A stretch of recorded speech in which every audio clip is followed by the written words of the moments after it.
வணக்கம் ஃப்ரெண்ட்ஸ், சூரியன் டைம். இப்போ தான் ஃபர்ஸ்ட் டைம் சூரியன் டைம் பார்க்குறேன். மறக்காம சப்ஸ்கிரைப் பண்ணிக்கோங்க. தொடர்ந்து சூரியன் டைம் ஃபாலோ பண்ணிட்டே இருங்க. மறக்காம பெல் ஐக்கனை கிளிக் பண்ணிக்கோங்க. அப்போ தான் நான் போட போகிற வீடியோஸ் நோட்டிஃபிகேஷன் வந்துட்டே இருக்கும். இப்போ வந்து பார்த்தீங்கன்னா, பாரத பிரதமருக்கு வந்து 45 லெட்டர்ஸ் குடுத்துருந்தோம். ஃபர்ஸ்ட் கால் வந்து பிஎம்ஓ ஆஃபீஸ்லேருந்து பண்ணியிருந்தாங்க. கால் பண்ணி என்ன கேட்டாங்கன்னு பார்த்தீங்கன்னா, டிரைவிங் லைசென்ஸை பத்தி குடுத்துருந்தீங்க அப்படின்னு சொல்லி கேட்டாங்க. அதுக்கான விளக்கம் கேட்டாங்க. டிரைவிங் லைசென்ஸ் வந்து பார்த்தீங்கன்னா, ரினியூவல் பண்ணுறதுக்கு வந்து போ வேண்டியதா இருக்கு. வெளியில டிரைவர்ஸ் எல்லாமே. இப்ப எல்எம்பி, ஹெச்எம்பி எல்லாம் இருப்பாங்க. அது மட்டும் இல்ல டூ வீலர் லைசென்ஸ் எல்லாம் இருக்கும். டூ வீலர்லாம் வந்து பார்த்தீங்கன்னா, 8 போட்டு தான் லைசென்ஸ் எடுக்குறாங்க. அதேபோல பிற வாகனங்களும் வந்து லைசென்ஸ் எடுக்குறாங்க. எல்எம்பி, ஹெச்எம்பி எல்லாமே ஓட்டு காட்டி தான் ஆர்டிஓ ஆஃபீஸ் முன்னாடி எடுக்குறாங்க.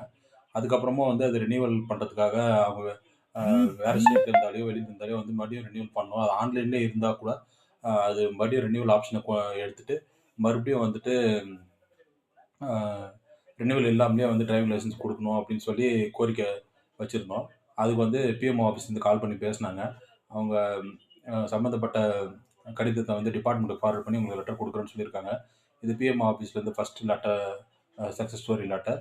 இது போன்ற அப்டேட் மற்றும் விழிப்புணர்வு தகவலுக்கு தொடர்ந்து சூரியன் டைமை ஃபாலோ பண்ணிட்டே இருங்க. சூரியகுமார், சூரியன் டைம். Thank you.